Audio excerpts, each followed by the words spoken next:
Drake May. Athletic. Caleb Williams. DC. There you go. Jayden Daniels. Game changer. Oh, I like that answer. It's a good one. You guys got any? Yeah, I got a question. What is up, guys, and welcome back to the channel. Welcome back to the channel. But before we get too deep into this episode, guys, you know what I'm going to say. Be sure to comment, be sure to like, and be sure to subscribe. We're on our way to 1.2K subscribers, and I'm trying to get to 2K before draft season. So I'm going to do my part pushing out the content, and I need you guys to do your part. Go ahead, hit that subscribe button and keep these interactions going. I love chopping it up with you guys in the comment section. And go ahead and hit that membership button. Go ahead and be a part of the Bleeding B&G Mafia. Go ahead and hit that membership button because I got a lot of merch. I got a lot of exclusive perks and things coming out. But I need you guys to sign up.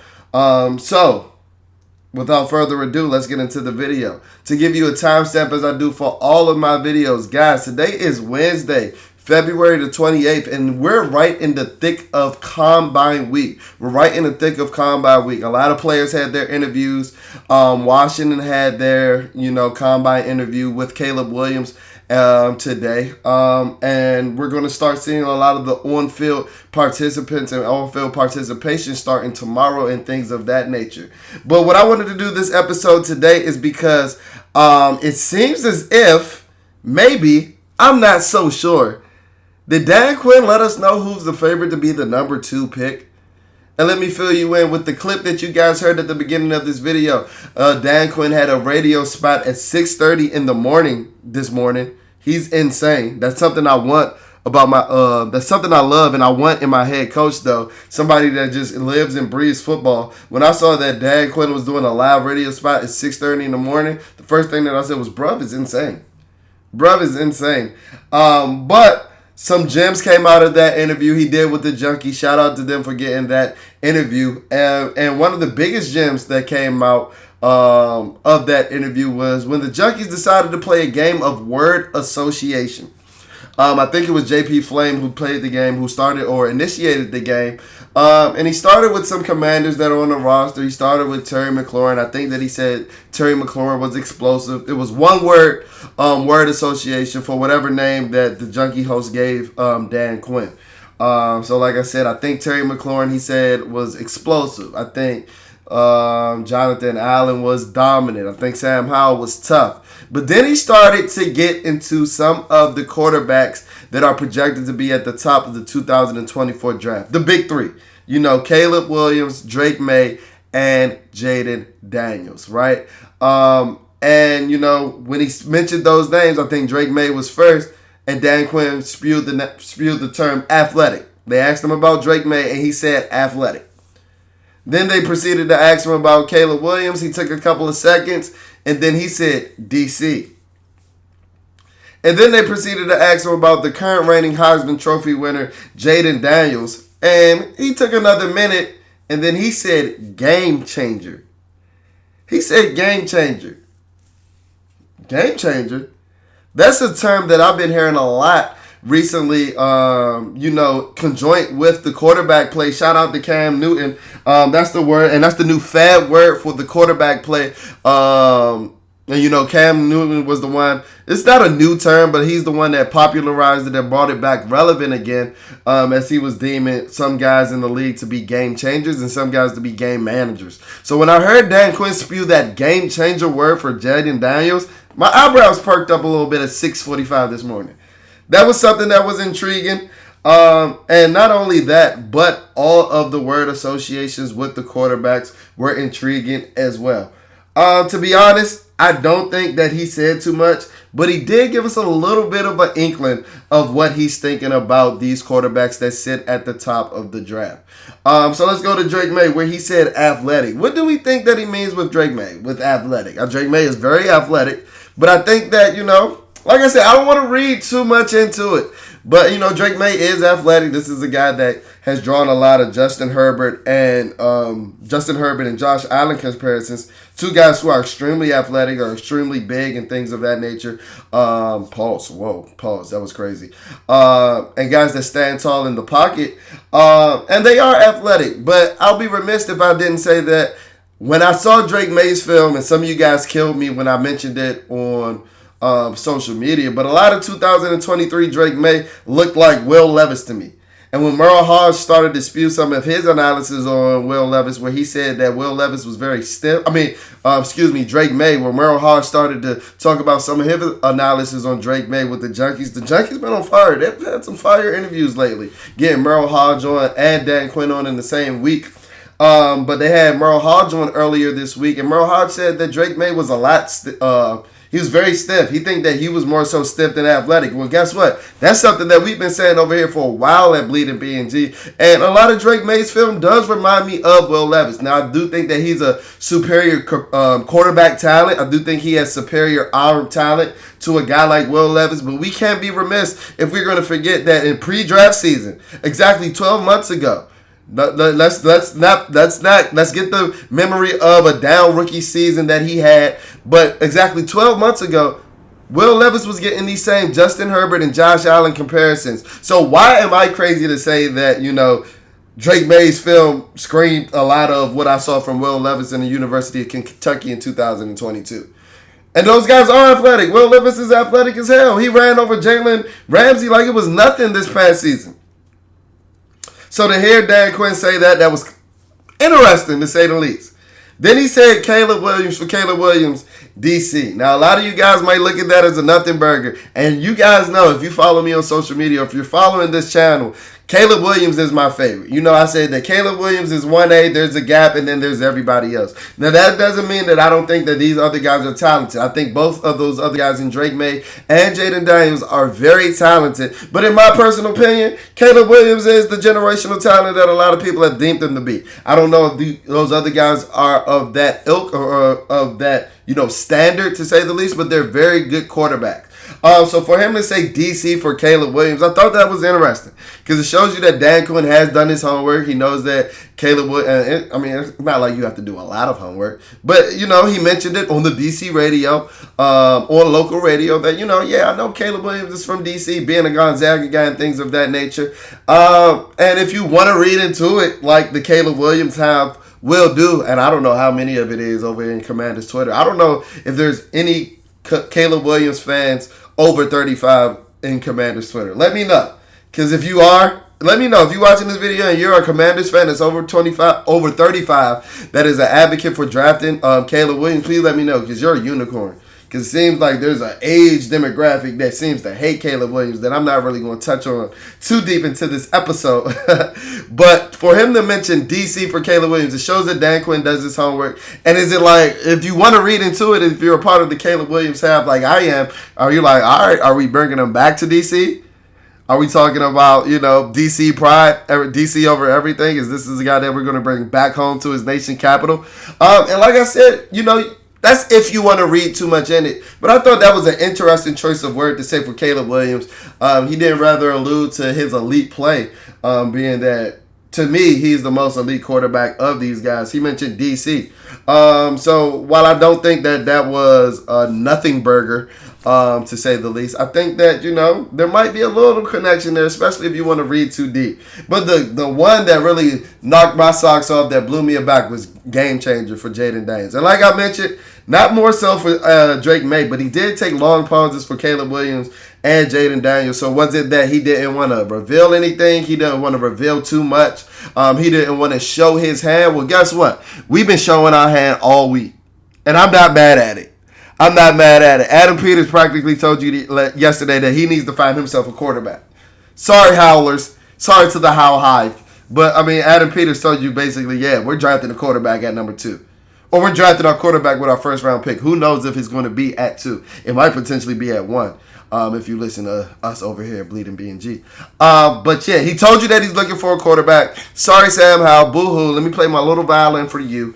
But we've been showing our hands all week. So for him to say Jayden Daniels game changer, that shows you that he's at least intrigued by Jayden Daniels' skill set, because you're not going to call him a game changer if you didn't like him as a prospect. You're not going to say that, especially knowing that that's the new fad word. That's the word that got Debo Samuel in his feelings about Brock Purdy.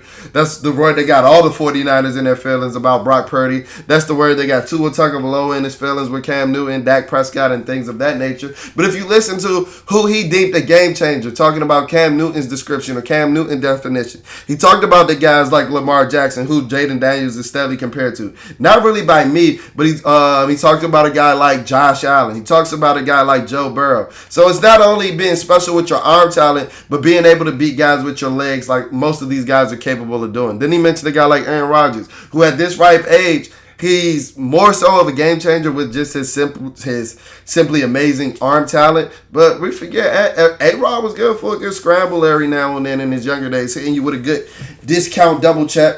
Yeah, I got to show my 2024 team season ticket holder team member chain. You know, I got to flaunt the jury. It ain't tricking if you got it. Those guys were game changers. And, you know, Jayden Daniels does fit that skill set. Does he have the elite arm like a Aaron Rodgers in his prime or Josh Allen in his prime? Who knows? But he does have the mobility, not to the liking of a Lamar Jackson, but he does run better than Josh Allen. He's not a tank like Josh Allen, but his escapability is electric, to say the least.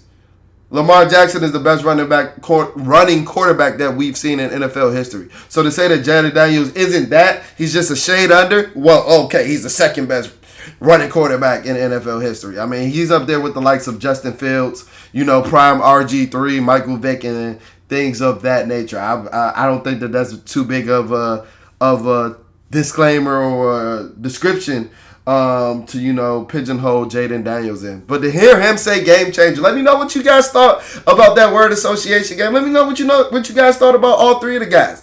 DC for Caleb Williams, athletic for Drake May, and then game changer for Jayden Daniels. That was quite interesting to hear.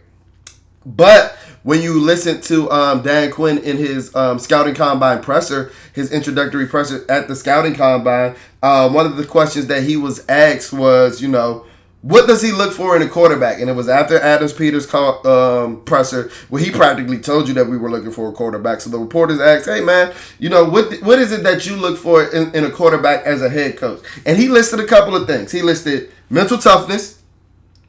He listed accuracy on the deep ball. He listed a guy that has the ability to stand in the pocket. And he listed a guy that has the ability to get out of bad plays. Well, guess what? That pretty much sums up all three quarterbacks in a nutshell. Mental toughness. Caleb Williams, you guys talk about, you know, how he was crying after games and things of that nature. But he's the first superstar quarterback in the NIL era. That has to come with some mental toughness in itself. Because guess what? Because when he walked into Indy yesterday for his combine, he was already a multimillionaire. We haven't seen the likes of that. That has to come with some inkling of mental toughness. We're not going to talk about, oh, he paints his fingernails. All right. Like, okay. Whoop-de-fucking-do. Jayden Daniels is a guy that had to withstand, you know, mental toughness transferring from Arizona State, going over to LSU. You know, overcoming the odds. You've seen the video of his Arizona State teammates pretty much trashing him on his way out.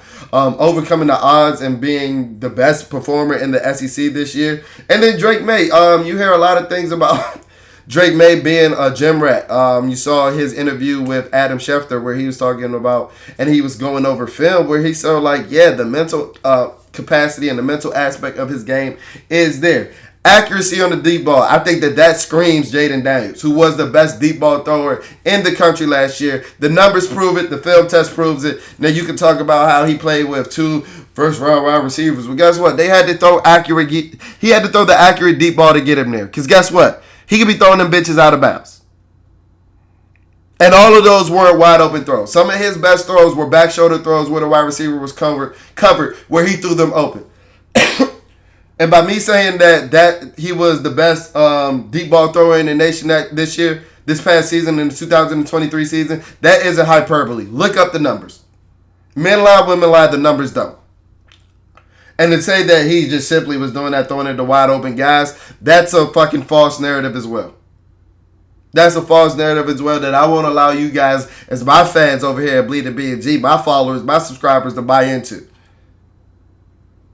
Then the third thing that he listed was the ability to stand in the pocket. I think that screams Drake May. Like I said, Dan Quinn didn't really give you too much. I love the term that he gave in the word association game.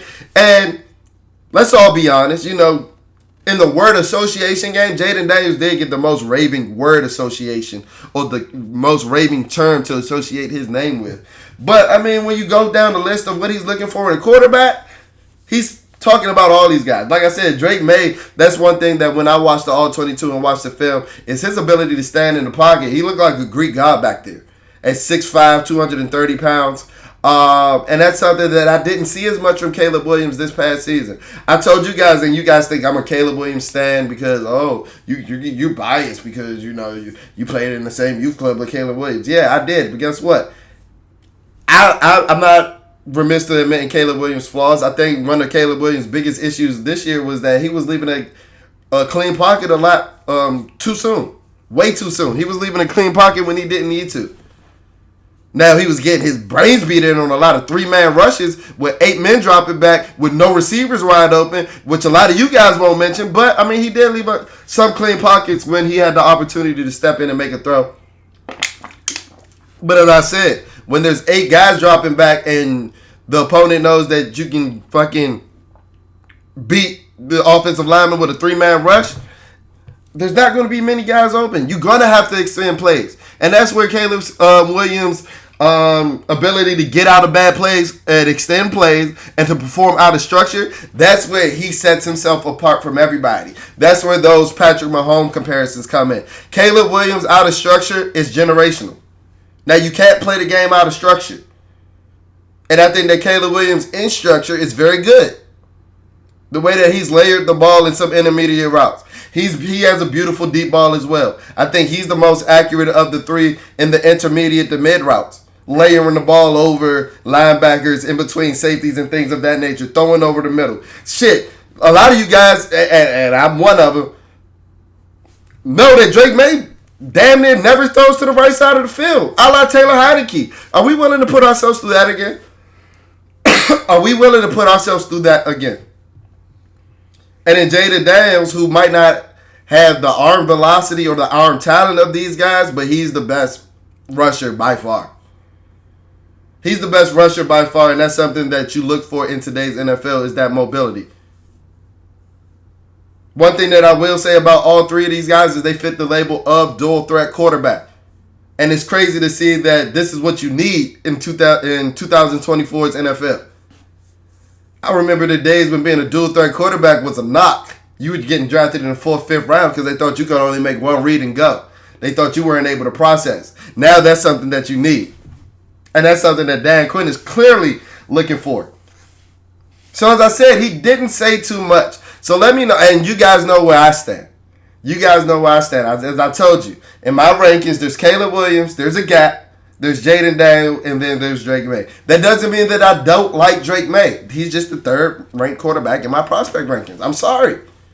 I can't sit and see what Jayden Daniels did in the SEC last year and put Drake May over him. Drake May had a phenomenal season in 2022, and I'm going to go over a lot of these quarterback stats. But that was in the ACC. He was playing fucking Georgia Tech. He's playing Syracuse. Like, I could go play for them right now. Sorry. Jayden Daniels was the best player in the SEC, having one of the best quarterbacking years the SEC has ever seen. And then in 2022, Caleb Williams, Heisman Trophy winning year, he had one of the greatest quarterback seasons of all time. So if you guys don't know where I stand, I'm all in for trading up for Caleb. I think there was a tweet, I'm not sure who published the article, but Ian Rappaport retweeted at the beginning of the week, and it was something that, raised my eyebrows. Is like the article was about a week old, but for him to retweet it at the beginning of Combine Week, where they were mentioning, us assembling a package for Caleb Williams, and I think the package was a pick swap in the 1st round. We give them 2 for 1. I think that they were giving up 36 and 40. and I think that we were giving up our first rounder next year to move up one. I'm not sure that I would do that, giving up both my second rounders. I would give up one of my second rounders for sure. I will see if maybe pick 100 or 116 can go as well. I might give up pick 36. Pick 36 and pick 2 definitely have to go. And then I'll see if, one of those third rounders and then next year's first can go. Not so that doesn't leave us with the cupboard bare. But, yes, I'm willing to do that for Caleb Williams. But when you see that Dan Quinn thinks that Jayden Daniels is a game changer, are you willing to give up that draft capital? Is the gap between Jayden Daniels and Caleb Williams as big for Dan Quinn as I think that it might be? And it's not huge, but are you willing to give up that type of draft capital just to move up to simply get Caleb Williams? Especially when you think that this guy is a game changer. And that's one of the keen reasons why, that was very interesting to hear at 6:45 this morning. Just to simply go over some of these stats, though. As I told you, in 2022, Caleb Williams was coming off one of the greatest quarterback seasons of all time, college quarterbacking seasons of all time, where he had nearly 5,000 all-purpose yards and 52 total touchdowns to 5 interceptions. Doing it in the Pac-12 where the defenses aren't crazy. And that's one thing that I want to touch on with Caleb Williams' 2023 season. In a down year, he had 4,000 all-purpose, nearly 4,000 all-purpose yards, 41 touchdowns, and 5 interceptions. So this is a guy that doesn't throw interceptions. Now, the fumbles there were a lot of fumbles. I think there were 32 fumbles in 36 games. Well, guess what? He was getting his brains beat in by that shitty-ass offensive line. I will argue that Caleb Williams has the worst combination of offensive line and wide receivers out of the 3 quarterbacks. And a lot of you guys have revisionist history talking about how bad Tez Walker was at the Senior Bowl. How is Brendan Rice better than Tez Walker? I'm not so sure. And were you saying that before Senior Bowl week? I don't think that you were. Let's not start giving Brendan Rice all this acclaim off of name value. Brendan Rice is not that good. He's hella meh.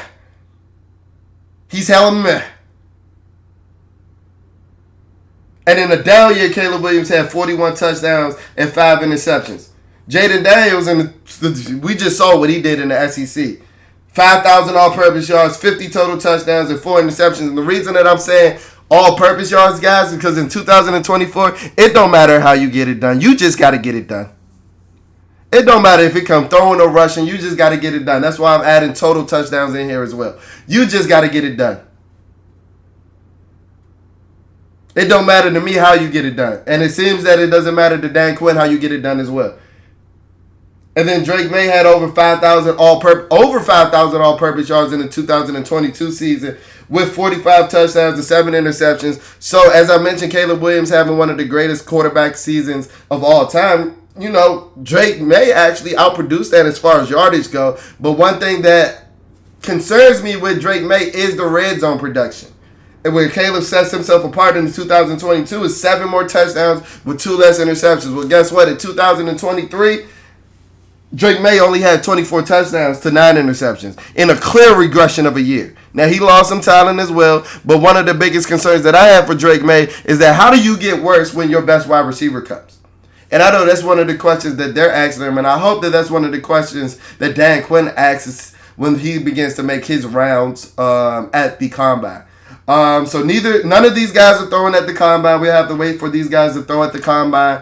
I'm kind of mad that Jayden Daniels isn't running the 40. I would love to see what that was. Because, dude, they ain't asking to be a receiver. So you might as well, like my man RG3 did. But, yeah, that'll do it for this video. Let me know what you guys think.